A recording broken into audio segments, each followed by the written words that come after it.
No DQ Galaxy. We are live with a recap of AEW Dynamite for Wednesday, September 21st, 2022. And this wasn't just any edition of AEW Dynamite. This was the Grand Slam edition of Dynamite, second Grand Slam, coming off of last year's show.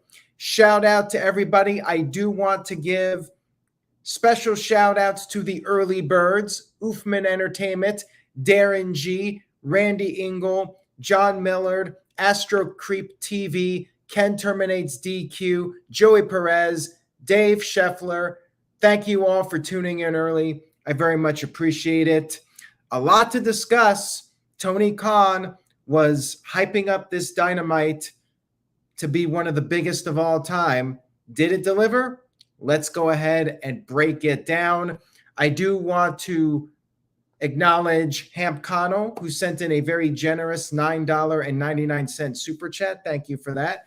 Says, today in history, 1999, Triple H competes in 5 individual matches on SmackDown in Dallas, Texas. Inferno match, casket match, boiler room brawl, Brahma Bull rope, and chokeslam challenge. He won 3 out of the 5. And he needed to win 3 out of the 5, to my recollection. I do remember how the announcers were bringing up that the Inferno match was Kane's specialty, even though I believe Kane had lost every single Inferno match up to that point. But nonetheless, that was a very fun SmackDown. Those early SmackDowns right before Vince Russo left were highly entertaining, in my opinion. I remember that tag team Buried Alive match. That was awesome. Big Show throwing Mankind off the stage into the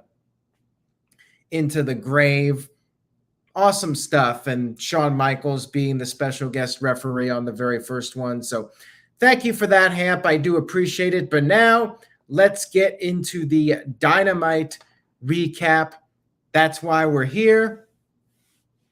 Chris Jericho challenging Claudio for the Ring of Honor World Championship. That's what kicked us off. What did you all think about this match? Chris Jericho did accept the Code of Honor handshake, but then slapped Claudio. You had Kerry Silken out there, one of the guys running Ring of Honor for many years. He was at ringside. Jericho used him as a shield. Nice heel tactic by Jericho. Jericho did that so he could take a cheap shot. Later on, Jericho raked the eyes of Claudio, suplexed him off the apron onto the floor. Claudio did manage to make a comeback, put the sharpshooter on. Jericho got to the rope, hit the Ricola bomb. Jericho kicked out again. Jericho put the walls of Jericho on. Claudio was able to escape. Claudio did the big swing to Jericho, many rotations. Crowd was absolutely loving this. But then Jericho went for the bat Floyd. He was going to use the baseball bat out of desperation, but it turned out to be a ruse. Referee was distracted. Jericho hit a low blow and then hit the Judas effect, scored the 1-2-3 victory to become the new Ring of Honor World Champion.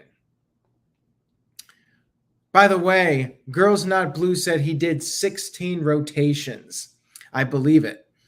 Walter Cruz sent in $5. Thank you, Walter. Says, say yes to no DQ. Please like, share, hashtag stick to my shtick. Missed Dynamite today, but never the recap videos. I very much appreciate that, Walter. I appreciate you sticking to your shtick.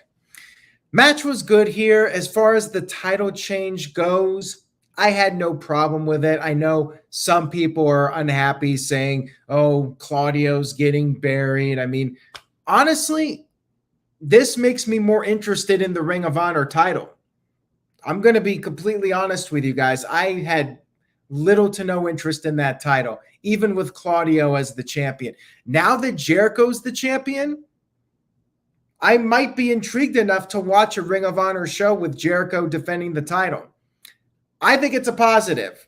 Some people might see it differently, but I think if Tony Khan has any intentions on making this Ring of Honor brand a thing, I think Jericho needed to win here. So I am intrigued now more than I was before in the Ring of Honor brand. In that sense, I think it's a success. And now Jericho holding his 8th World Championship, WWE, WCW, AEW, and Ring of Honor titles. There you go. Jericho, your new Ring of Honor champion. Jericho Appreciation Society was out there to celebrate. Daniel Garcia, I almost called him Jerry Garcia. Daniel Garcia was out there, and he seemed a bit disappointed because, of course, he doesn't like that Chris Jericho cheats in his matches, and Jericho did, in fact, cheat once again to pick up a big win. And then we moved right on to the AEW Tag Team Championship match. Swerve in Our Glory, Swerve Strickland and Keith Lee defending against the Acclaimed, Max Caster and Anthony Bowens, along with Daddy Ass Billy Gunn. Crowd, of course, very much behind the Acclaimed. They were booing Keith Lee a little bit. They were really booing Strickland. They do not like Swerve whatsoever. Keith Lee was showing off his power. He was tossing Bowens around. He even showed off his agility, hit a Hurricane Rana to Bowens.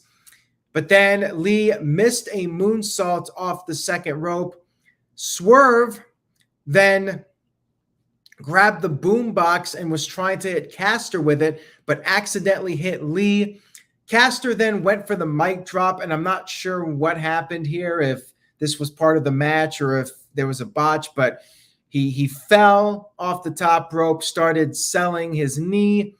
He did finish the match, so might have been part of the match storyline, but whatever it was, like, it threw people off. People were not quite into the match as much as you think they would have been towards the end. And I wonder if this spot just turned off the crowd for whatever reason. So match did continue. Swerve hit a sit-down powerbomb with Lee's assistance, but Caster kicked out of it. Swerve hit a 450 to the outside on both members of the Acclaimed, and then Swerve got in Billy Gunn's face. Referee was distracted, and Billy Gunn ended up hitting a Fameasser to Swerve. And then back in the ring, Bowens hit the Arrival, and then you had Max Caster coming off the top with the mic drop, scoring the 1-2-3 victory. Big pop, confetti went off and everything. They did the scissoring for the celebration. Absolutely the right call to have the title change on this night. But now that it's all said and done, I still think that they should have done it at the pay-per-view in Chicago. Crowd heat was strong for this, but not quite at the level of Chicago. And I did think that the Chicago match was better. This was obviously a TV match. They don't have as much time. And whatever happened with Caster coming off the top with the mic drop attempt and hurting his knee, kind of brought down the crowd a little bit. So could have been better circumstances for sure, but I am happy that the Acclaim won the titles. I think that was the right call to put the titles on them. And we'll see if there's any more Swerve in Our Glory or if they go their separate ways from this point forward. Next up, we had our one talking segment of the evening because this card was loaded with title matches. We had Tony Schiavone speaking with Wheeler Yuta on the stage to get Yuta's thoughts on the main event, Jon Moxley versus Bryan Danielson, Combat Bullet Club, Combat Blackpool Combat Club. Easy for me to say. Tony wanted to get Yuta's opinion on who would win the title match, but MJF quickly interrupted. He got a huge reaction, of course, by his fellow New Yorkers. He called Queens his loyal devil worshippers and called Yuta mid, said he, MJF, is a generational talent. Yuta said that MJF has more catchphrases than friends and brought up MJF's engagement, said that she seems like a very intelligent woman, but maybe she's a little bit too smart and she will realize what the rest of the world realizes, that MJF is a piece of garbage. Building Nexus sent in a $2 super chat. Thank you for that. Says, is MJF getting more desperate for heat? I think as the weeks go on, it's going to be tougher for him. I think he could say, I'm going to kill your mother, and he'll probably get a pop from the fans. Like, they love MJF, and who can blame them? If you guys haven't seen it, go watch the MJF interview that he did with Ariel Helwani. It was fantastic. MJF is a guy who just totally gets wrestling, and to me, he is light years above pretty much anybody in AEW as far as his presentation goes, and just as he puts it himself, his wrestling IQ. The guy is a genius. MJF, to me, is going to be the future, whether it's AEW or WWE. I mean, he is in a league of his own. I will say that much. So anyways, MJF had a rebuttal for Wheeler Yuta, said he went from paint drying to a pet rock as far as personality goes. And he referred to the Blackpool Combat Club as the Blackpool Cuckold Club and wished those two guys good luck in the main event. But it doesn't matter because whoever wins will lose to MJF. And then he brought up William Regal and said maybe Wheeler Yuta will ask Regal about how to pop some pills. And that really got the crowd oohing and awing. Wheeler Yuta, very pissed off, slapped MJF. MJF headbutted him, and then MJF shoved down Tony Schiavone. Schiavone taking a fall, and you had Wheeler Yuta going right after MJF, throwing punches at him. Then you had W. Morrissey grabbing Yuta. MJF knocked out Yuta with the Dynamite Diamond Ring. Nice little angle here. I very much enjoyed it. Good stuff here with these guys. Then we had our All-Atlantic Championship match. Pac defending against Orange Cassidy. Orange Cassidy threw his glasses at Pac, tried to roll up Pac, tried to hit the orange punch right away. Pac quickly escaped to the outside. Cassidy wasn't really fooling around here. He drop-kicked Pac, but Pac was just getting angry. He responded with a more vicious drop-kick to Pac, and Pac threw Cassidy into the ring post, did this big dive over the top onto Cassidy, came off the top with the drop kick. Cassidy started to make a comeback, did the thumbs up, and Cassidy was on the ground. He put his feet up when Pac was going to try to win the match. Cassidy hit the Stun Dog Millionaire, hit a diving DDT off the top, hit another DDT. Pac kicked out. Orange Cassidy hit the orange punch, but Pac was able to grab the rope. And then Pac, while the referee somehow was distracted, I'm not even sure how, Pac grabbed the timekeeper's hammer used to ring the bell and knocked out Orange Cassidy with the hammer, got Cassidy back in the ring, and scored the pinfall victory to retain his championship. Match was good. to me, not as legendary as the Revolution match, maybe because the Orange Cassidy act has kind of worn out its welcome. I have to say this. I don't think the hammer, the distracted referee, was really needed. I think that Pac should have just won this clean. Orange Cassidy doesn't really need to be protected at this stage of the game. And plus, you already had referee being distracted, heel cheats to retain earlier on. And is Pac really a heel? Like, I'm not even sure at this point, but I guess in this match he was. I just don't think that this was necessary. Pac could have just beaten him clean in the middle, 1, 2, 3. So I would have done that differently. Otherwise, good match with these guys. And then next up, we had a women's 4-way match, 9:15, their usual time slot.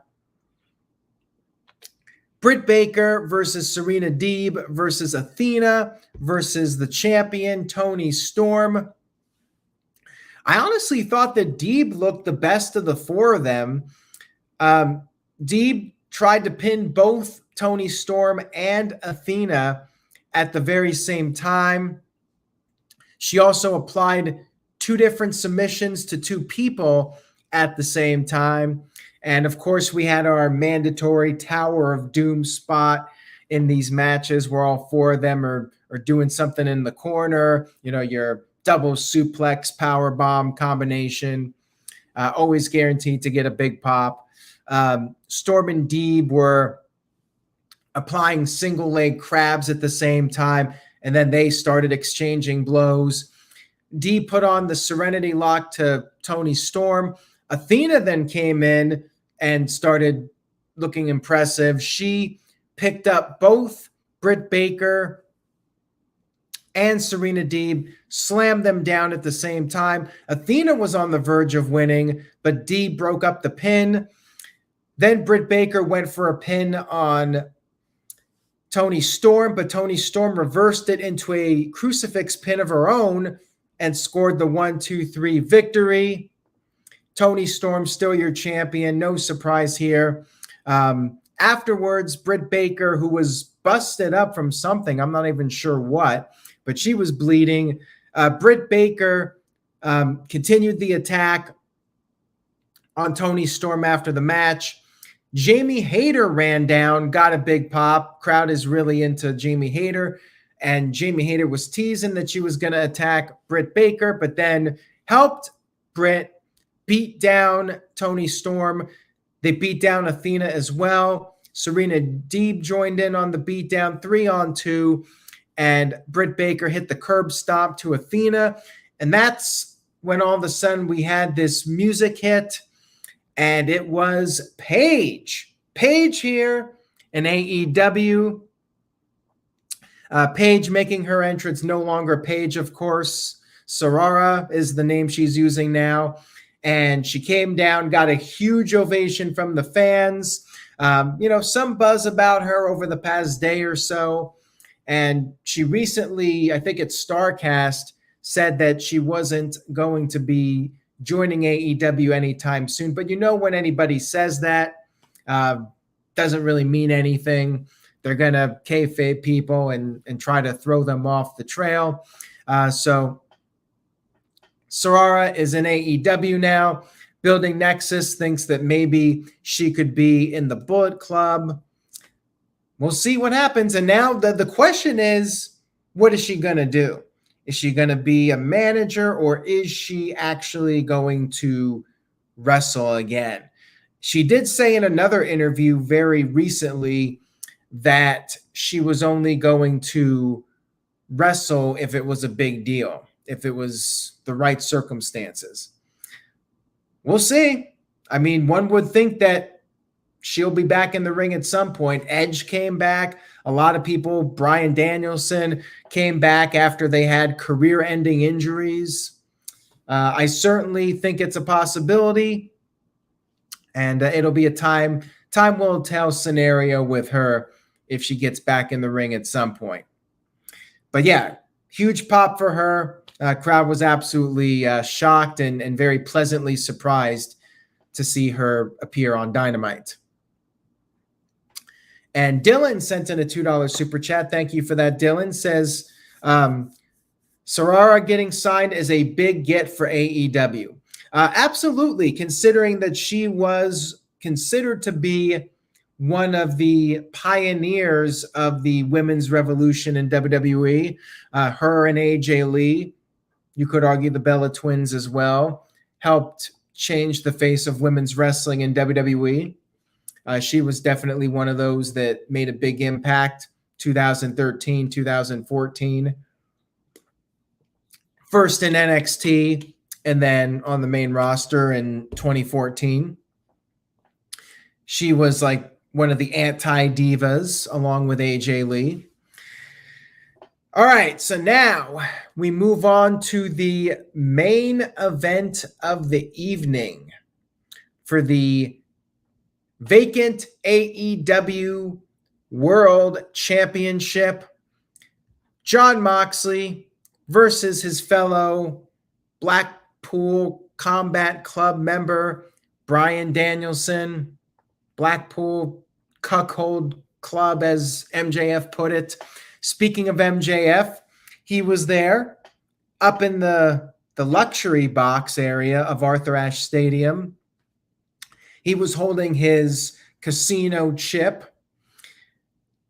Really good match for these guys, as you would expect. Lots of back and forth action.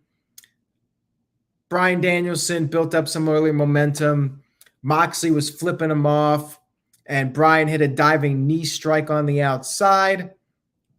Hit Moxley with a German suplex on the apron. And then after a commercial break, Moxley got in some offense, put on the ankle lock. Bryan ended up getting the cattle mutilation on. Bryan hit the running knee. Moxley kicked out of that. Moxley then hit the Death Rider on Bryan, but Bryan kicked out. They started exchanging more submissions, and then Bryan got the label lock on, but Moxley was able to escape that. Then the two of them were on the ramp, and the ramp was one of those elevated ramps. Moxley hit the Death Rider on the ramp, and naturally Bryan just rolled it into the ring. Like the ramp was kind of elevated going downward. So Bryan rolled into the ring, and Moxley applied the sleeper submission. Bryan to escape the submission, but he was unsuccessful. Moxley was able to keep it on, and Bryan passed out. The referee held up his arm. It dropped. Referee called for the bell. Jon Moxley is now your first ever 3-time AEW World Champion. You had Regal come down to the ring, and the only negative, match was really good. Only negative to this was that they pretty much went off the air like before we could even see what Bryan was going to do. Bryan ended up putting the title around Moxley's waist, but this was the big world title win, and they almost abruptly went off the air. Like, I know they were like right at 10 o'clock, but they couldn't have gotten like a 5-minute overrun for this, because it just made the world title victory seem so meaningless to go off the air that quickly. So that was my one criticism of this. Like, hell, the tag team title victory got the confetti or whatever, and they got more time to celebrate. Like, you got to let people have a few minutes to breathe it in and play up the moment. When you just go off the air right away, it makes the title seem unimportant. I wasn't a fan of that, but otherwise, very strong match with these guys. Dr. Dakota Scorpio with the $2 super chat. Thank you for that. Says, MJF kind of gave the winner away with his promo. Well, I wasn't really sure when the match got going. I actually was thinking at one point Bryan was going to win. And to me, that's a sign that they were telling a good story with the match, keeping people guessing. I think ultimately Moxley does make more sense because of his history with MJF. And you had that promo with them the other week, which was kind of pointless if Moxley did not win the title. Bryan would have been a fresh opponent for MJF, but they could always do that down the line. And no cash in from MJF, which means it will probably be at Full Gear, which I think is for the best. You know, if they did the immediate cash in, people would say, oh, they're just copying WWE. You know what I mean? Dylan Hensley with a $5 super chat. Thank you, Dylan. I appreciate it. Says, I would have had Bryan win because I think he deserved it more and Moxley wanted a vacation. But with MJF's promo on Moxley, I shouldn't have been surprised. And you're right about that. The vacation very well could have been a factor here. Moxley was going to take a vacation. He came back after all that CM Punk drama went down. So naturally, Moxley can now take his time off and charge up his batteries. Yeah, I mean, I think Moxley was probably the odds-on favorite going in, but I was not going to be surprised if Bryan won it, that's for sure. And good old JM Jeff Meacham sent in a $5 super chat. Thank you, Jeff. I appreciate it. Jeff says, great outing at AEW tonight. Agree with the renewed interest in Ring of Honor. Happy to see Saraya, and I'm not even sure how to pronounce her name. I'm used to Paige, so I apologize. I'll just call her Paige until I figure out how to pronounce her name. Maybe Bryan's losing and challenging Jericho. Could be a scenario. Maybe Bryan teams up with Claudio. They're part of the Blackpool Combat Club, so they could team up at some point and form a unit. Maybe go up against FTR. FTR had like a very brief backstage segment on the show. And of course, we got the 2-hour Rampage coming up. So pretty much any major player that wasn't on this show, you'll see them Friday on Rampage. And spoilers should be up on No DQ very soon. Probably by the time many of you are watching this on demand, it'll be up on the site. Overall, Dynamite was a great show. I mean, it certainly delivered as far as being a very newsworthy show. Maybe a few things here and there I would have done differently. So overall, I give Dynamite an A-. Not perfect. Maybe not the best wrestling show of the year, but as far as being newsworthy, it's up there. One of the most newsworthy shows of the year, with the 2 title changes, new champion being crowned, and former WWE star Paige making her debut. Apparently, I did say her name correctly when I read Jeff's super chat, so there you go. A- for Dynamite. Thank you guys so much for tuning in. I very much appreciate it. If you enjoyed the video, please give it a thumbs up on social media and YouTube, Facebook, Twitter. Give it a like, give it a retweet, share it, whatever you can do. Very much appreciated. Dr. Dakota Scorpio sent in a $2 super chat, says, say no to Rampage, but say yes to No DQ, LOL. Well, thank you for that, Dr. Dakota. I appreciate it. What they should have done, they probably would have had a smaller crowd, but they should have done 2 nights, like a Wednesday and Thursday night. I think that would have, well, actually, no, that would not have worked out because, number one, they would have gone with the No DQ review or gone up against the No DQ review, but it's too bad they couldn't have done like a live Rampage or something like that on a Friday night. I was going to say like a back-to-back night at Arthur Ashe Stadium, but it still would not be live unless they did a Thursday Rampage.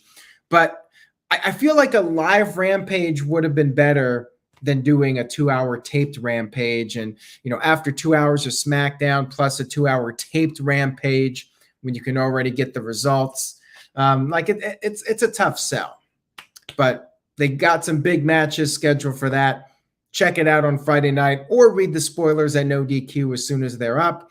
They should be by the time many of you are watching this. So that's all I got for tonight. Have a great rest of your evening, everyone. Take care. I appreciate you all.